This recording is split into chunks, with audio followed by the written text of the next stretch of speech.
Espírito de Deus, enche minha vida, enche minha alma, enche o meu ser. Espírito de Deus, enche minha vida, enche minha alma, enche o meu ser. Enche-me, enche-me, enche-me com a tua presença, enche-me com teu poder, enche-me, enche-me com teu amor. Enche-me, enche-me, enche-me com a tua presença, com teu poder, enche-me, enche-me com teu amor. Espírito de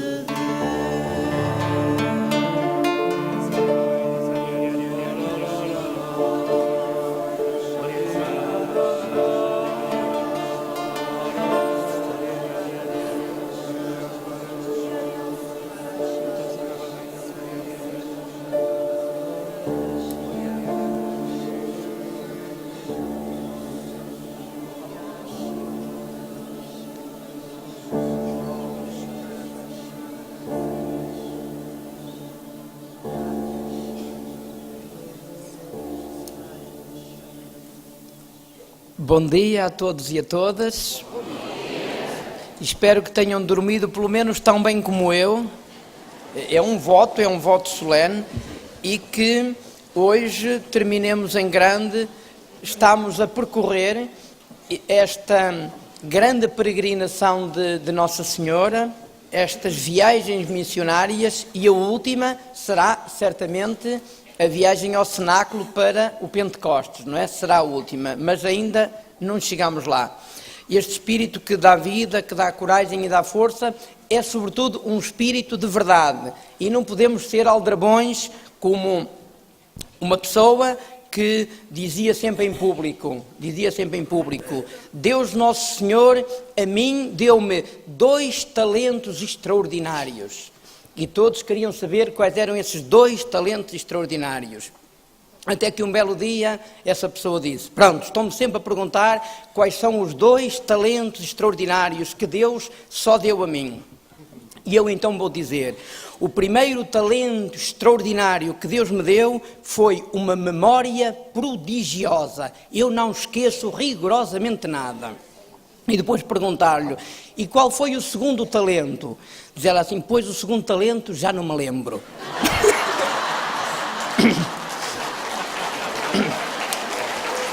E às vezes é assim, não é?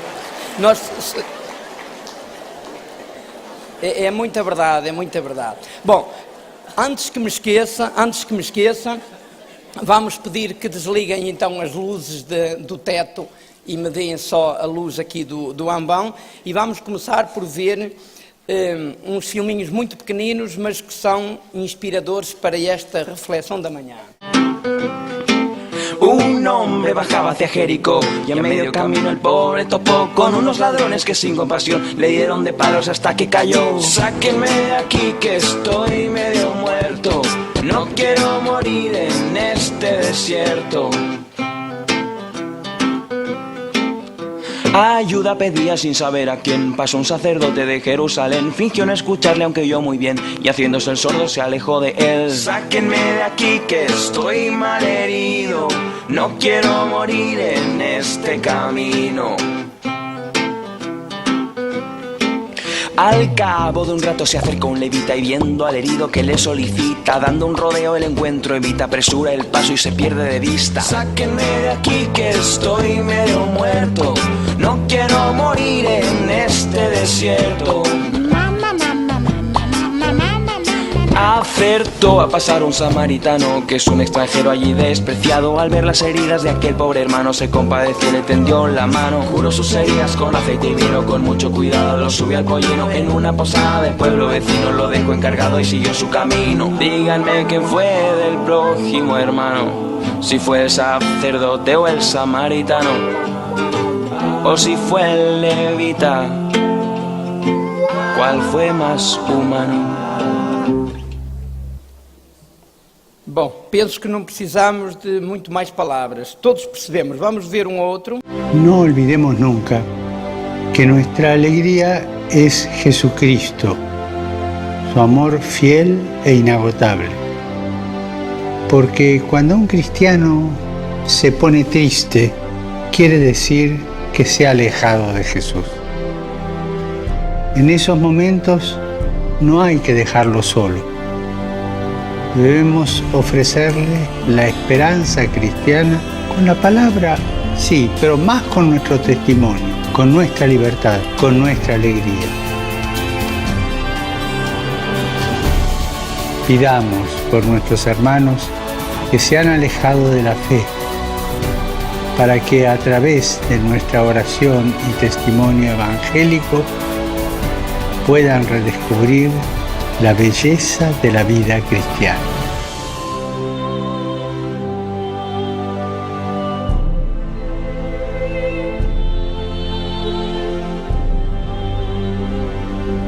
E para terminar esta nossa apresentação, Las parroquias tienen que estar en contacto con los hogares, con la vida de la gente, con la vida del pueblo.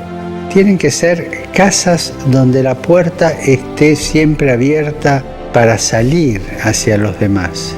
Y es importante que la salida siga una clara propuesta de fe. Se trata de abrir las puertas y dejar que Jesús salga afuera con toda la alegría de su mensaje.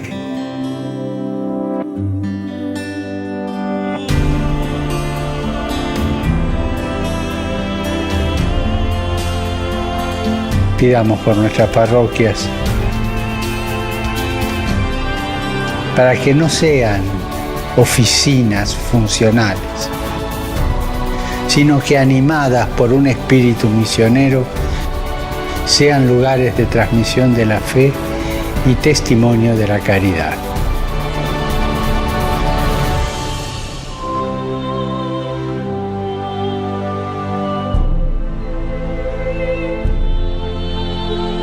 viram este desafio final do Papa, que não quer que as nossas paróquias sejam escritórios, não é? E às vezes corremos o risco de funcionalizar demais a nossa vida cristã e depois o Espírito quer entrar e tem tudo fechado, não é? E isto para nós é um enorme desafio. Vamos começar, já começámos, mas vamos então agora em ambiente orante escutar mais um dos textos do Padre João Aguiar Campos. As fotografias publicadas pelos jornais diários portugueses há meia dúzia de anos mostraram que estamos a sorrir com menos frequência e com menor intensidade. Ao que parece, a culpa cabe ao contexto social desfavorável. Segundo o estudo elaborado pela Universidade Fernando Pessoa do Porto, são as crianças quem mais vezes sorri e com um sorriso mais largo. Ou seja, quanto mais conscientes estamos das dificuldades de cada dia, mais cinzento e fechado é o rosto que apresentamos aos outros. Senhor Jesus, Tu não nos queres levianamente alegres, mas amas a alegria, a tal ponto que te apresentaste como fonte da alegria completa.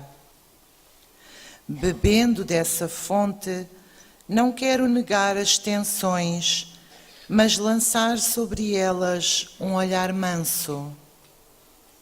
Não quero negar a morte, mas declará-la derrotada pela tua ressurreição. Não quero a inconsciência de quem decide não ver, ouvir ou ver, mas a permanente lucidez do bom humor. Quero ser, pela força do teu espírito, profeta da esperança. Nem outra coisa se espera de nós, não é? Nem outra coisa se espera de nós. O Papa Francisco deu aqui há anos, logo no início do seu pontificado, uma entrevista a um grande jornalista italiano, Andrea Tornielli, e agora acaba de sair um novo livro, que também resulta de conversas do Papa com este jornalista, e o título que foi dado a esse livro foi O Nome de Deus é Misericórdia. E é um livro muito interessante porque às perguntas do jornalista, o Papa responde sempre à sua moda, não é? Com o seu jeito muito direto e muito latino-americano. E eu destaquei algumas das frases que estão neste livro e que gostaria de apresentar assim como inspiração para esta minha última intervenção.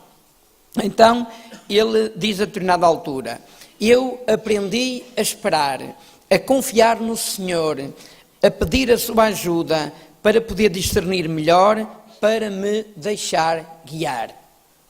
Mais à frente diz: a Igreja não espera que os feridos batam à sua porta, vai à procura deles pela rua, acolhe-os, abraça-os, fala-os sentir amados. Vimos aquela primeira animação que era em espanhol, mas nós, enfim, quando o Espírito toma conta de nós, nós entendemos todas as línguas, também entendemos o espanhol, também mal seria, não é? São nossos vizinhos, mas todos percebemos bem a parábola do bom samaritano e as implicações que essa parábola tem para a nossa vida.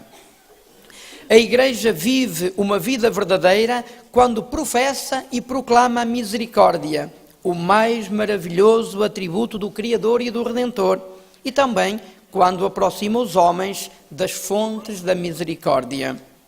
Depois ele explica, ele confessa-se, diz: a decisão de lançar o Jubileu da Misericórdia surgiu pensando na Igreja como um hospital de campanha, onde se curam prioritariamente as feridas mais graves. Uma Igreja que aquece o coração das pessoas com a proximidade.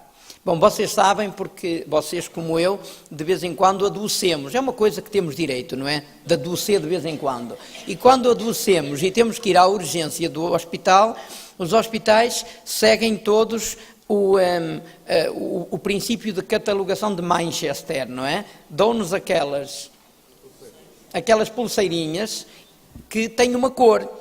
E quem não está avisado pensa que a cor é dada assim, de qualquer maneira, mas não é. De acordo com a cor, nós vamos ser chamados, não é? Se a gente chega lá e nos perguntam, então, qual é o seu problema? E a pessoa diz, olha, estava muito sozinha em casa e achei que era uma boa ideia vir até aqui, e até ao menos aqui nesta urgência tem muita gente. É verdade, uns gritam, outros berram, mas ao menos não estou sozinha. Então, leva logo a pulseirinha verde e fica todo o dia lá, não é? Fica todo o dia lá e só vai ser chamado ao fim da tarde, não é? Se a pessoa chega lá e diz, ai o coração, isto está a parar, leva logo uma pulseira vermelha e quase que vai de avião lá para, não é? É o princípio. Pronto, esta lógica do hospital de campanha, por causa da misericórdia, é uma lógica muito bonita, em que nós temos critério, nós fazemos discernimento de prioridades de intervenção pastoral. E intervimos de acordo com essas prioridades, não é? É a lógica de um hospital de campanha em tempo de guerra. Se chega um que só tem um arranhão aqui no polegar direito, e esse vai ficar sentadinho todo dia à espera. Um indivíduo que chega com as duas pernas partidas e a cabeça toda esborrachada, vai em primeiro lugar, não é? Por razões que são óbvias, não é? Prioridade aos prioritários. Pronto. Misericórdia significa abrir o coração ao infeliz. A misericórdia é o bilhete de identidade do nosso Deus. Se um cristão diz que tem tempo para tudo, menos para viver as obras de misericórdia, como cristão está um bocadinho falido, não é? É melhor reciclar-se, porque aí há qualquer coisa que não está a funcionar. Ele diz mais à frente, como confessor, quando eu me deparei com uma porta fechada, procurei sempre uma abertura, uma fresta, para abrir aquela porta e poder conceder o perdão, conceder a misericórdia de Deus. Alguns dos padres acho que estavam a precisar de ler isto 2 ou 3 vezes, não é? Deus não quer que ninguém se perca. A sua misericórdia é infinitamente maior que o nosso pecado. O seu medicamento é infinitamente mais poderoso que a doença que devemos curar. Eu estou a tirar frases desta entrevista. Deus espera por nós, espera que lhe concedamos apenas aquela pequena abertura para Ele poder agir em nós, com o seu perdão, com a sua graça, com a sua misericórdia infinita. É necessário sair das igrejas e das paróquias, sair e ir procurar as pessoas onde elas vivem, sofrem e esperam.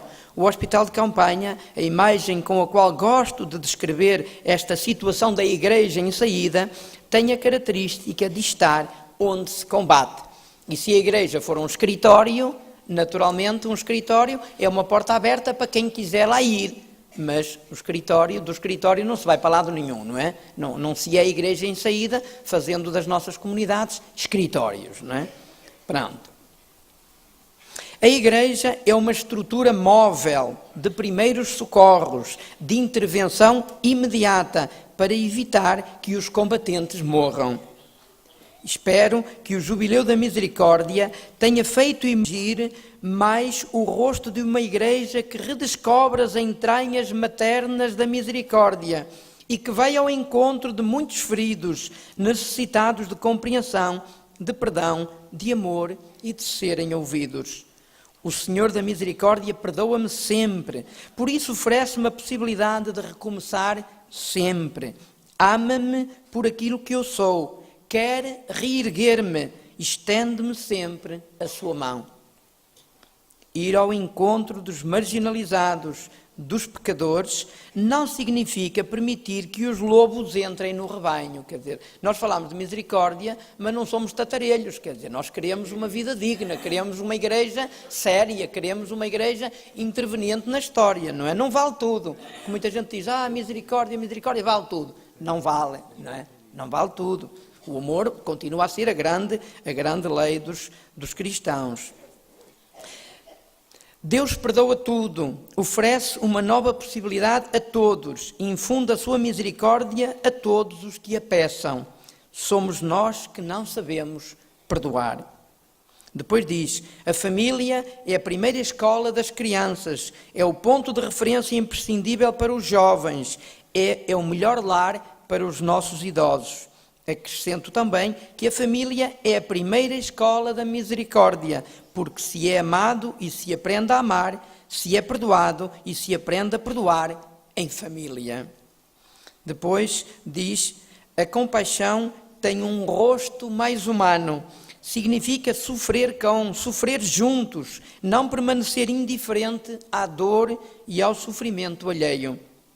E depois a última frase diz, foi Jesus quem o disse, explicando qual será o protocolo na base do qual todos seremos julgados, que são as obras de misericórdia. Todas as vezes que fizermos isto ao mais pequeno dos nossos irmãos, teremos feito a Jesus Cristo. E agora vamos escutar aquela narrativa que sempre nos toca, que é a narrativa em que se mostra que Cristo se deu por nós até ao fim.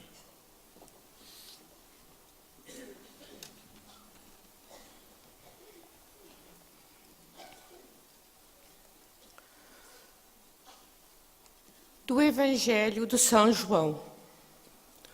Junto à cruz de Jesus estavam de pé sua mãe e a irmã de sua mãe, Maria, a mulher de Clopas, e Maria Madalena. Então Jesus, ao ver ali ao pé a sua mãe e o discípulo que ele amava, disse à mãe, mulher, eis o teu filho. Depois disse ao discípulo, eis a tua mãe. E desde aquela hora, o discípulo acolheu-a como sua. Palavra do Senhor.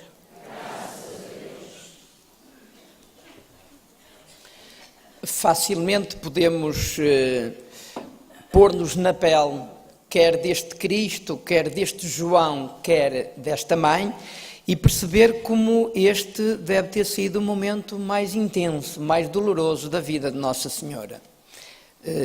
Sentir que o filho estava a morrer, ainda por cima vítima de uma injustiça indescritível, é para uma mãe um momento de dor particular. A consolação que Cristo quis dar à sua mãe foi confiar-lhe a maternidade da Igreja, dar-lhe esta confiança e dar-lhe este trabalho de ser a mãe de nós todos, não é? E é isso que ele diz a João, não é? E diz a ela, diz, olha, este é o teu filho, e neste teu filho estão presentes todos os filhos e todas as filhas que vierem a nascer a partir de agora, não é? E por isso nós sentimos-nos filhos no Filho, sentimos-nos irmão deste Deus que deu a vida por nós e sentimos-nos filhos desta mãe que Jesus, que o Deus nos confiou, que disse que esta maternidade era para nós muito, muito, muito importante.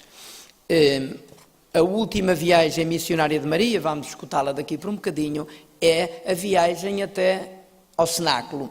Não foi uma viagem muito longa no que diz respeito à quilometragem, mas foi uma viagem muito profunda no que diz respeito ao significado e à abrangência, não é? E à abrangência, à responsabilidade enorme que daí derivou.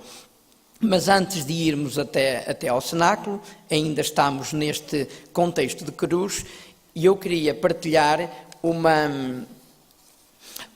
realidade que é a nossa. Há cerca de 15 dias, a Ajuda à Igreja que Sofre publicou o relatório da liberdade religiosa no mundo. E não deixa de ser assustador nós percebermos que o século XXI está a ser talvez o século mais perseguido e mais perseguidor dos cristãos de toda a história da Igreja, não é? Nós, quando falamos de perseguição, pensamos sempre no tempo apostólico, no tempo do Império Romano, mas não é verdade. A Igreja foi perseguida durante toda a sua história e, se calhar, hoje, mais que nunca, é perseguida. E temos, neste momento, cristãos que estão a ser mortos e que estão a ser presos e que estão a ser maltratados e que estão perseguidos, não é? E isto para nós é uma dor e é uma responsabilidade. Temos que rezar, temos que erguer a nossa voz e temos que mexer lá onde é preciso mexer, junto das Nações Unidas, junto dos governantes mais influentes do mundo, para que pare este massacre e para que em todo o mundo as pessoas tenham liberdade, não é? Tenham liberdade. E este relatório é um relatório que nos aperta o coração. Que nos aperta o coração.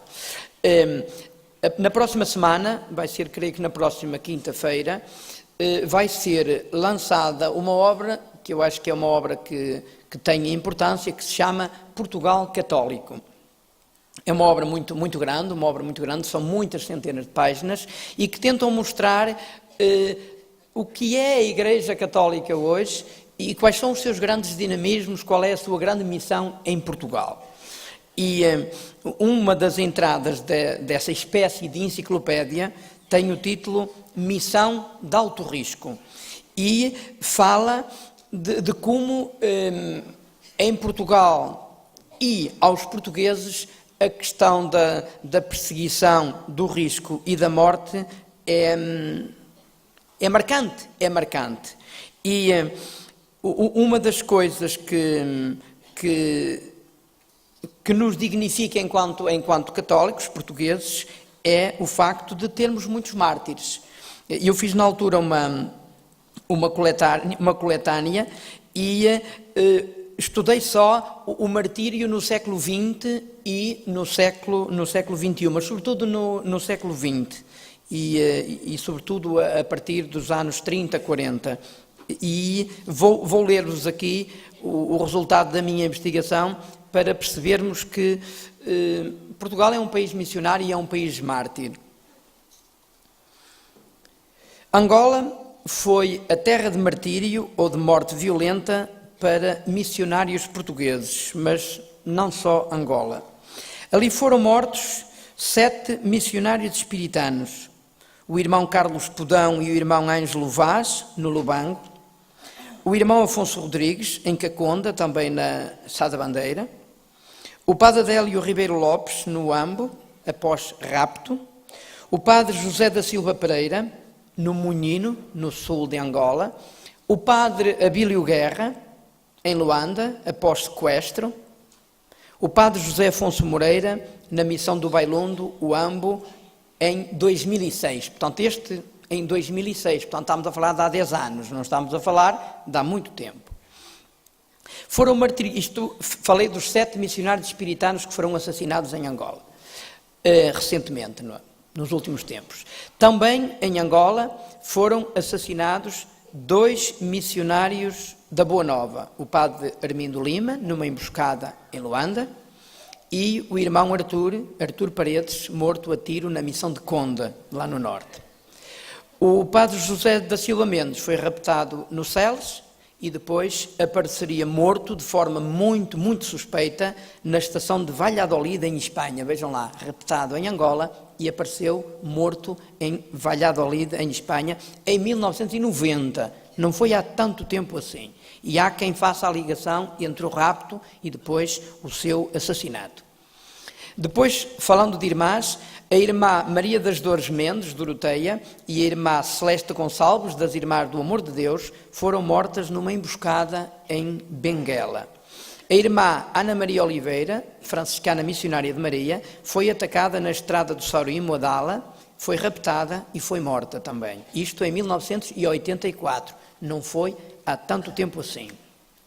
A irmã Lourdes Aguiar, irmã teresiana do Marco de Canaveses, foi barbaramente morta na missão do Canho no Uambo. Eu estava lá, estive no funeral. Portanto, estávamos juntos lá no Uambo nessa altura. O mesmo acontecendo com a irmã Maria Joaquim, uma irmã espiritana, de Tondela, que foi assassinada durante a Batalha dos 55 Dias do Uambo em 1993. Também estava lá, fui eu que presidi ao funeral dela. O padre José Maria Prada, redentorista, foi assassinado no Brasil, em 1991.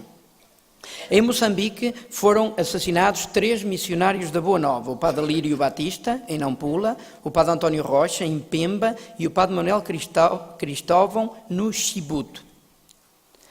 Depois também foram mortos ali o padre Silvio Moreno, um jesuíta, o irmão Francisco Nascimento, um franciscano, e a irmã Lourdes Granado, das Irmãs do Preciosíssimo Sangue. Página dolorosa da nossa história é também a que escrevem os leigos. E quando eu estava no Uambo, foi assassinada lá no Uambo Dilar Marcelino, que era uma leiga que estava em missão na Diocese de Menongue, mas tinha vindo ao Uambo e foi assassinada juntamente com outras pessoas. E, mais recentemente, em 2006, foi assassinada Idalina Gomes, dos Leigos para o Desenvolvimento, foi assassinada em Moçambique, na província de Tete. Estas foram as 2 primeiras leigas portuguesas a constar na lista dos mártires dos tempos modernos. Depois tem aqui uma série de dados de missionários e missionárias que foram raptados ou foram atingidos por minas, mas acabaram por sobreviver. Bom, uma das páginas bonitas, embora obviamente profundamente dolorosa, da nossa história missionária portuguesa, é vermos que entre os que morreram e aqueles que foram vítimas de emboscadas, de minas, etc., etc., nós temos bispos, temos padres, temos irmãs religiosas, temos irmãos religiosos e temos leigos. Ou seja, os cristãos batizados são todos chamados à missão. É uma vocação global. São todos chamados à missão e são todos chamados a dar a vida. Estou convencido que a maioria absolutíssima de nós que estamos aqui neste auditório vamos dar a vida gota a gota, dia a dia. Mas alguns e algumas são chamados a dar a vida através do martírio, de forma violenta. E isto que aconteceu a estes que citei os nomes, e fiz questão de citar os nomes para que percebêssemos que os mártires não são todos anónimos, não é? Há mártires que nós conhecemos bem os nomes, as vidas e as circunstâncias do seu martírio, mas esta ideia de que, com a força do Espírito, temos que ir pelos caminhos do mundo, anunciar o Evangelho e dar a vida, é fundamental. Foi isso que Cristo fez na cruz por nós e é isso que Cristo nos manda que façamos. O grito de São João Paulo II, não tenhais medo, é para continuar a ecoar no coração dos missionários portugueses espalhados pelo mundo. Também é urgente tomar a sério as propostas ousadas do Papa Francisco, que quer uma igreja mergulhada na vida do povo, sempre em saída, em direção às periferias e às margens. Ali está sempre vivo o risco da missão. E quem nos manda em missão, ou o momento assim crucial do envio em missão, é o momento do Pentecostes. Por isso agora vamos ouvir a última leitura bíblica aqui dos meus tempos de partilha, neste momento em que Nossa Senhora e os apóstolos recebem a força do Espírito. Vamos escutar.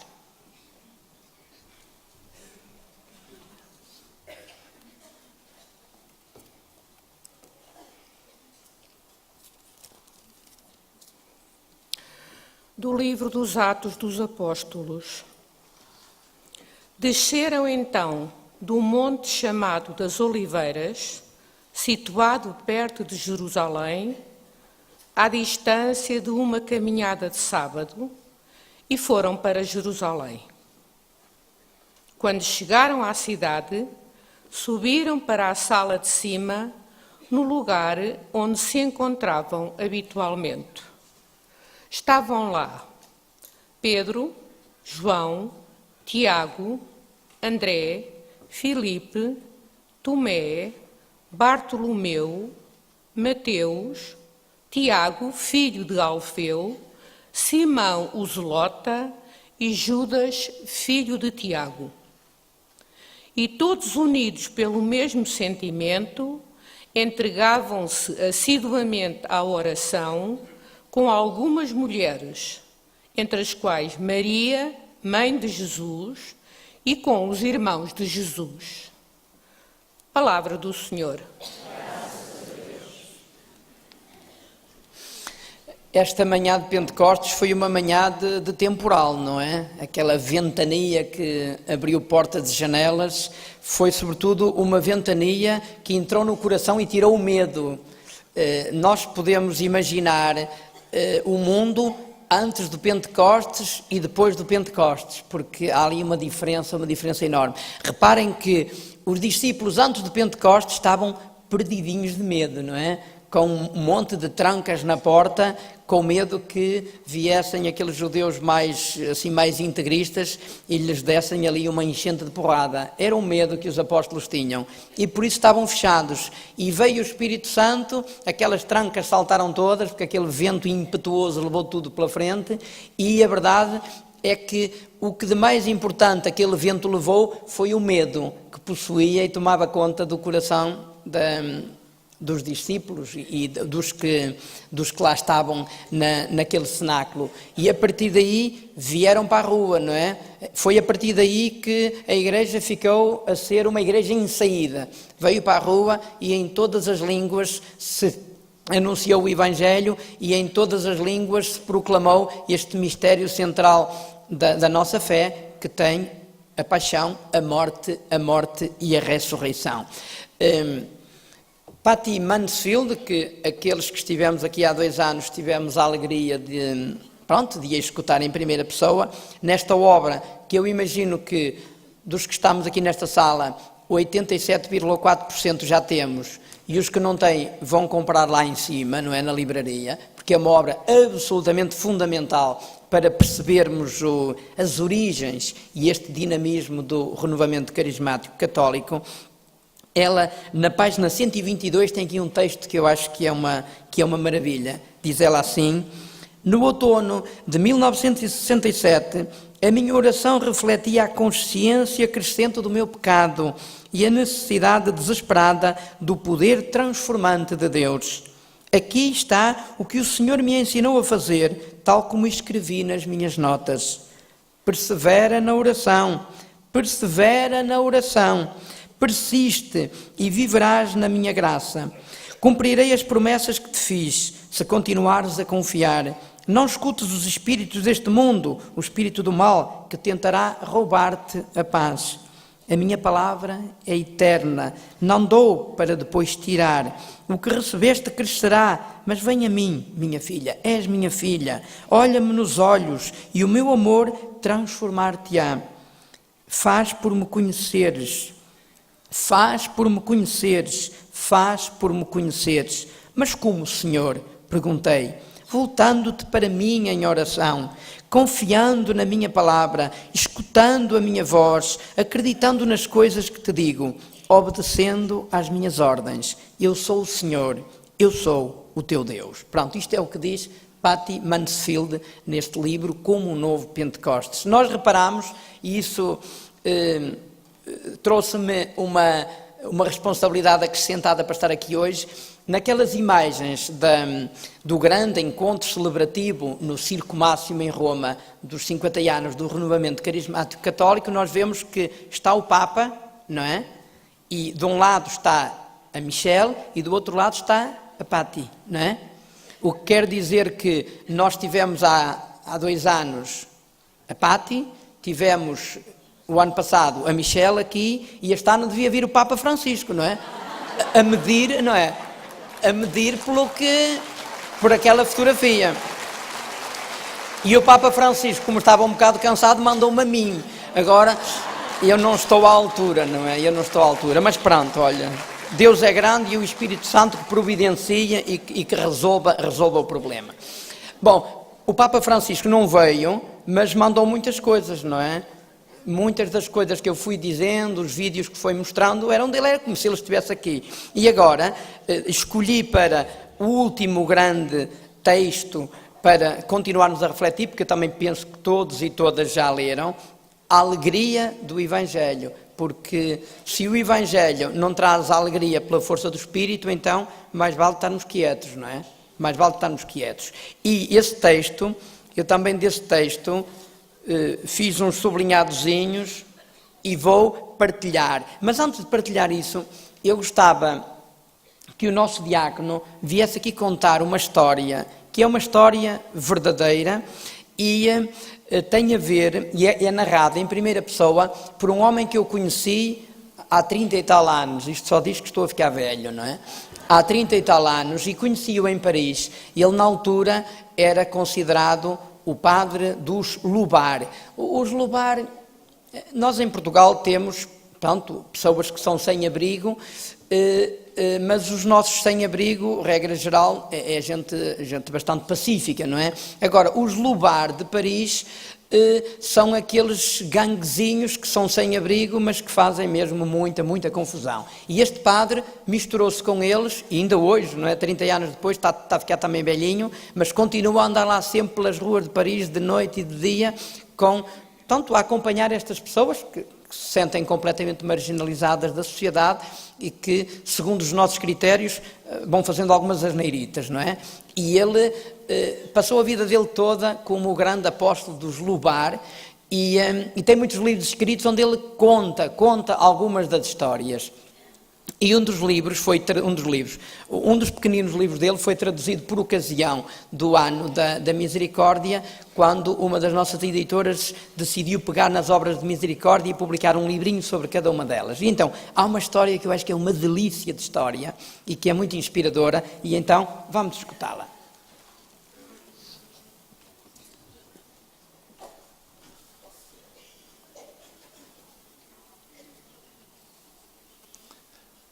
Os lenços brancos. É uma história verdadeira e que eu gostaria de repetir incansavelmente. Jeanne, 20 anos, tinha feito uma canalhice imunda aos seus pais.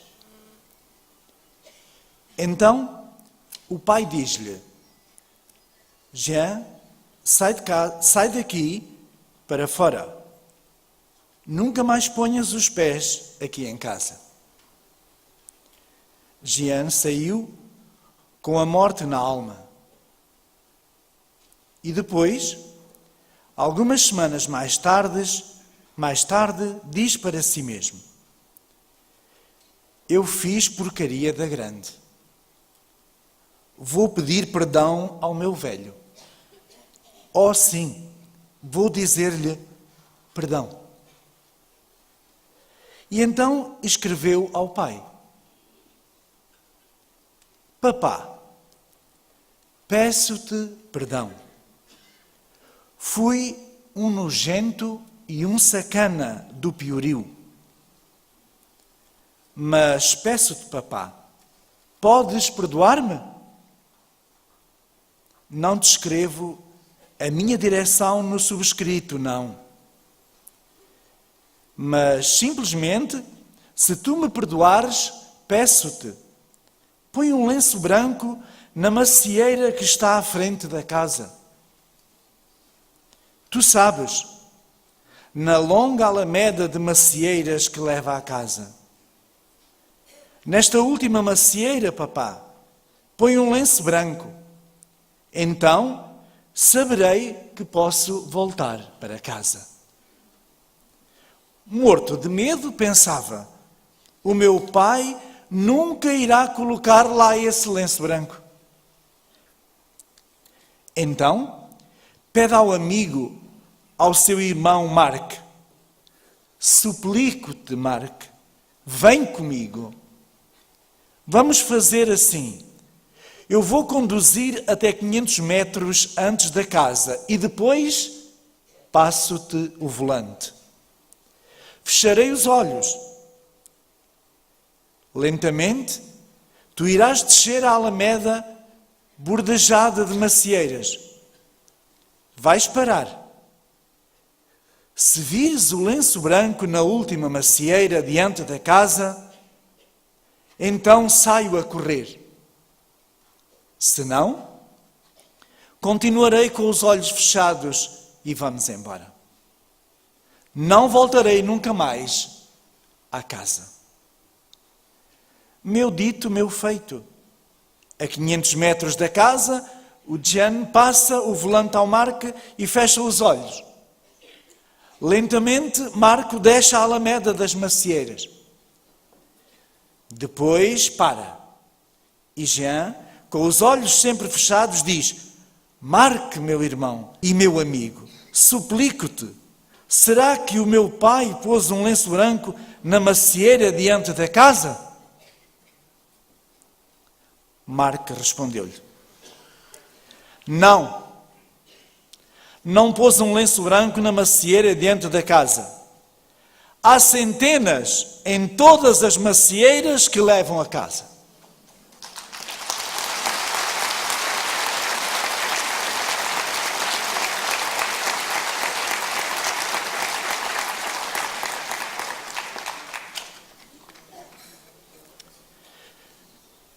Que vocês possam, irmãos e irmãs, levar milhares de lenços brancos no vosso coração.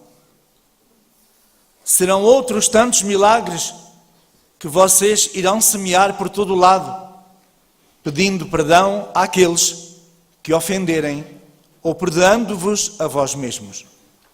E então serão seres de misericórdia.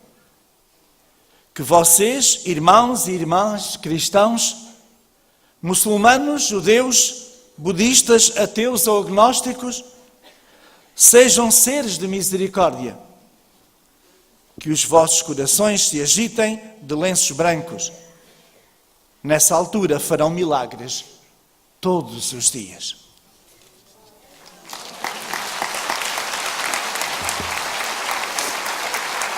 É uma das parábolas mais bonitas que já li sobre a misericórdia e o perdão, não é? O nome de Deus é misericórdia e o nosso nome também tem que ser misericórdia. Indo agora para a alegria do Evangelho, eu sei que tenho 12 minutos, 44 segundos e 37 centésimos e vou ser cumpridor como fui até agora. Vou então agora percorrer também algumas das páginas importantes da alegria do Evangelho e depois prometo terminar com uma parábola, com uma história que inspire e nos atire também na direção do futuro. Então, o Papa Francisco, na Alegria do Evangelho, começa por inventar uma palavra. Nós já tínhamos tantas palavras, já temos um português tão complicado, e o Papa não ajuda nada, porque ainda arranjou mais uma palavra. E essa palavra é primeiriar. Primeiriar. Como, enfim, isso dá a indicar, não é? Como indica, primeiriar é tomar a iniciativa, não é? Ir em primeiro. E então, nós temos que primeiriar nesta igreja em saída. Temos que ser os primeiros a chegar à porta da rua, a sair à rua e, como na manhã de Pentecostes, anunciar este Evangelho que é o mistério da paixão, morte e ressurreição do Senhor. Logo a seguir, no primeiro capítulo, ele lança uma expressão que tinha sido lançada na grande Assembleia da Aparecida, onde os bispos de toda a América tinham tido um encontro importante, e no documento da Aparecida, entre outras coisas, surgiu uma expressão que eu acho que é particularmente relevante para os tempos que correm, e essa expressão é discípulos missionários. Discípulos missionários. E tiraram o I, porque durante muito tempo nós insistimos na ideia de que, como cristãos, somos discípulos e missionários.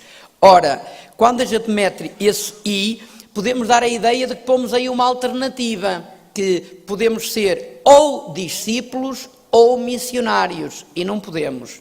Nós temos que ser simultaneamente discípulos e missionários, simultaneamente. Ou seja, o discípulo é aquele que segue, o missionário é aquele que anuncia, mas ninguém anuncia quando não segue, e quem segue obrigatoriamente anuncia. Daí que temos que dizer mesmo discípulos missionários. Um exemplo que eu costumo usar, e creio que é fácil de entender, se eu disser que sou jogador de futebol e basquetebol, vocês imaginam logo, ele joga futebol às segundas, quartas e sextas, e joga basquetebol às terças, quintas e sábados, e ao domingo vai à missa. Pronto, não é?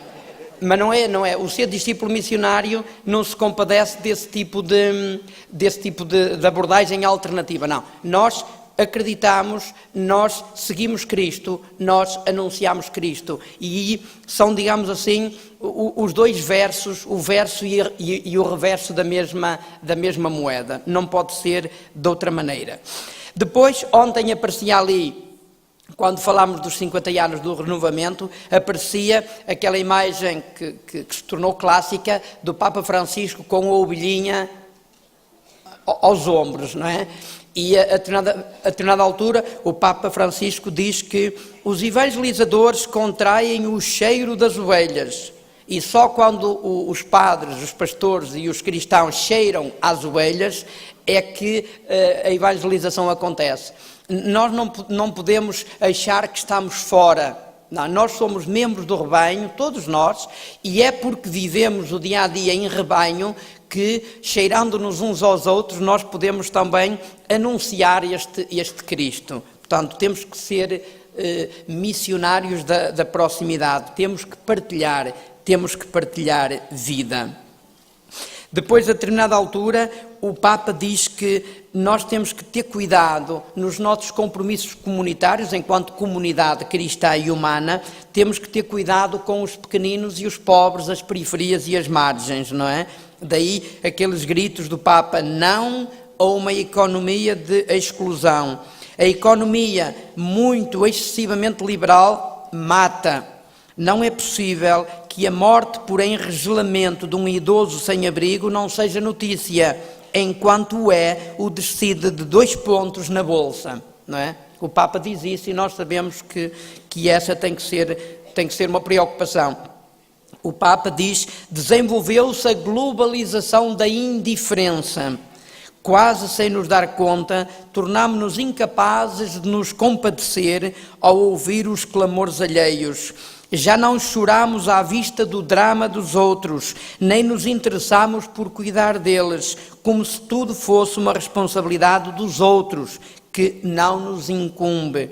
A cultura do bem-estar anestesia-nos, não é? Nós temos o mínimo para viver com dignidade e por isso estamos-nos um bocadinho indiferentes, estamos-nos a baldar para as dificuldades dos outros. Não pode ser. Não pode ser. A determinada altura, então, o Papa pede para termos algum cuidado com estas anestesias, não é? E diz: não nos deixemos roubar o entusiasmo missionário. Não deixemos que nos roubem a alegria da evangelização.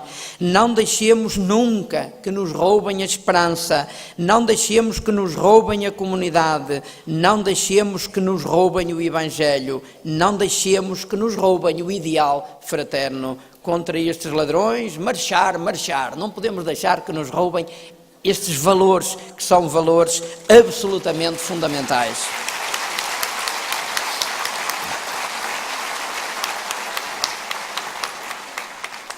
O Papa fala depois da dimensão social da evangelização e diz que a primeira questão que está em cima da mesa para nós cristãos é a inclusão social dos pobres e a segunda é a paz e o diálogo social. Escandaliza-nos o facto de saber que existe alimento suficiente para todos e que a fome se deve apenas à má repartição dos bens e dos rendimentos.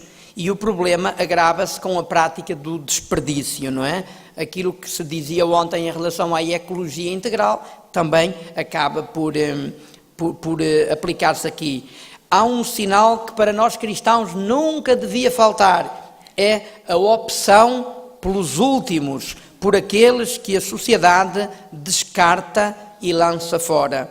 E então temos que reconhecer Cristo sofredor nessas pessoas, nos sem-abrigo, nos toxicodependentes, nos refugiados, nos povos indígenas maltratados, nos idosos cada vez mais sós e abandonados. Depois fala que os migrantes representam um desafio especial para mim. Primeiro, por ser pastor de uma igreja sem fronteiras e segundo, porque o próprio pai do Papa Francisco era um italiano, os pais eram italianos que foram para a Argentina. Portanto, ele sentiu a questão da migração na própria pele. Imagino que muitos e muitas que aqui estão já viveram fora de Portugal, ou pelo menos todos nós temos familiares diretos e amigos que estão a viver essa situação de migrante, ou somos nós migrantes porque somos estrangeiros e estamos a viver em Portugal. Sei que há diversos que estão aqui também nesta Assembleia. Temos que ser evangelizadores com espírito. A missão é uma paixão por Jesus que se torna obrigatoriamente uma paixão pelo seu povo. E depois a referência sempre constante a Nossa Senhora. Os 2 últimos números da Alegria do Evangelho estão voltados para Maria. Juntamente com o Espírito Santo está sempre Maria no meio do povo. Ela reunia os discípulos para o invocarem e assim tornou possível a explosão missionária que se deu na manhã de Pentecostes. Maria é a mãe da Igreja Evangelizadora. E sem ela não podemos compreender cabalmente o espírito da nova evangelização. Maria é aquela que sabe transformar um curral de animais na casa de Jesus, com uns pobres paninhos e uma montanha de ternura. Como uma verdadeira mãe, caminha conosco, luta conosco e aproxima-nos incessantemente do amor de Deus. E para terminar então uma história, tenho 3 minutos, senão estou quase como o outro, não é que andava a prometer a história e depois tinha a memória prodigiosa, mas não se lembrava bem qual era o segundo grande talento que tinha, não é? Bom, então esta história também é contada pelo nosso missionário de Mértola, o Padre Aristides Neiva, e ele reconta. Portanto, há um livro muito, muito interessante do cardeal de Boston, o cardeal Sean O'Malley, que se chama As Sandálias do Pastor. E esse cardeal, o nome já indicia, sendo Sean, é de origem irlandesa. E nesse livro ele conta a história do início da evangelização da Irlanda, que foi feito pelo bispo Patrício. Não é por acaso que boa parte dos rapazes irlandeses se chamam Patrick, não é? Há muitos. Porquê? Porque São Patrício é o pai espiritual da Irlanda Católica, da Irlanda do Sul. Bom, então, segundo conta lá o cardeal, o bispo Patrício chegou à Irlanda e começou a anunciar o Evangelho. E as suas palavras eram palavras que tocavam o coração dos irlandeses, porque não eram só palavras, eram palavras e vida. Ele era um homem de uma coerência extraordinária, de uma felicidade enorme, e começou a mexer no coração daquela gente, a ponto de o próprio rei, um belo dia, chamou e disse: olha, ó senhor, o senhor fala tanto de cristãos, fala tanto de Cristo, fala tanto de igreja, e nós não podemos, como o senhor, ser também cristãos e pertencer a esse grupo que se chama igreja? E o bispo Patrício disse: com certeza, foi para isso que eu aqui vim, estou a anunciar o Evangelho. Qualquer dia fazemos assim já um catecumenado mais próximo para aqueles que quiserem, ninguém é obrigado, e depois fazemos a primeira celebração de batismos aqui. O rei disse: olha, eu quero ser o primeiro, eu, a minha esposa e os meus filhos. Ele disse: muito bem. Bom, prepararam-se todos e então fizeram a primeira grande celebração de batismo. Estão a imaginar aquelas grandes relvas irlandesas e tal. Então eles lá encenaram tudo, puseram lá uma mesinha no meio, a simular um altar, depois fizeram um espaço como pia batismal, tudo ali muito bem. E então, nesse dia, o bispo lá pôs assim os paramentos todos, a mitra, o solidéu, a mitra, o báculo, fizeram assim uma coxia central para virem. O rei, a esposa e os filhos na linha da frente e o povo todo ali a encher lá aquele grande relvado, o bispo lá bem pelo meio, com o seu báculo, por aí adiante, chega junto ao altar e à pia batismal, espeta o báculo no chão e começa a anunciar o Evangelho. E fala, e a determinada altura o rei desmaiou. Parou tudo. Desmaiou o rei, parou tudo, e ficaram todos muito preocupados, tentaram recuperar e tal o homem, e o bispo ficou com problemas de consciência como eu estou a ter agora. Se calhar o rei não desmaiou, o rei só adormeceu, porque eu falei muito, e o rei adormeceu. Pronto, estiveram aí, tentaram recuperar o homem e recuperaram. Isso é o que conta o cardeal Sean O'Malley, não é o cardeal de Boston. E então tentaram recuperar o homem e o rei, ao fim de uma hora, veio a ele. Quando veio a ele, o rei veio a ele e disse: pode continuar. Mas o bispo não quis continuar antes de se informar. E disse assim: ó nosso rei, diga lá, não me diga que o senhor desmaiou por eu ter falado muito. Diz ele: não. E nessa altura, do meio da erva, ele levanta o pé direito e diz: não, é que o senhor, quando chegou aqui, espetou-me esse pau, atravessou-me um pé do lado ao outro. E eu comecei a perder sangue e desmaiei.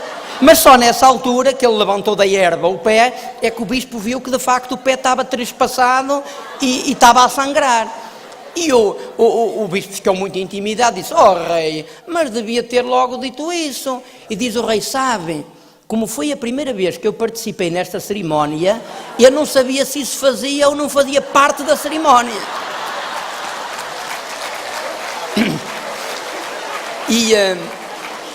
E o padre Aristides Neiva, e é com isto que eu termino, o padre Aristides Neiva faz esta narrativa citando o cardeal e diz: nós estamos num tempo igual, porque também nós agora estamos num tempo um bocado baralhado, em que já não sabemos muito bem o que é que faz parte e o que é que não faz parte. Sobre o cristianismo e a nossa fé e a nossa moral e os bons costumes, nós ouvimos cada coisa que ficamos baralhados. Faz parte do ser cristão esta atitude?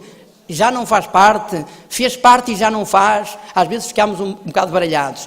Quem nos pode libertar destas baralhações é mesmo e só o Espírito Santo. Por isso, invoquemo-lo, peçamos-lhe inspiração, luz e coragem e, sobretudo, tenhamos esta força de irmos sempre pelos caminhos do mundo anunciar o Evangelho. Glória ao Pai, ao Filho e ao Espírito Santo, como era no princípio, agora e sempre. Amém.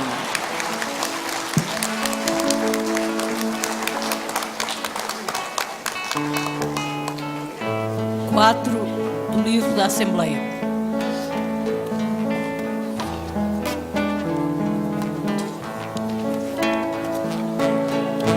Diz-me como ser pão,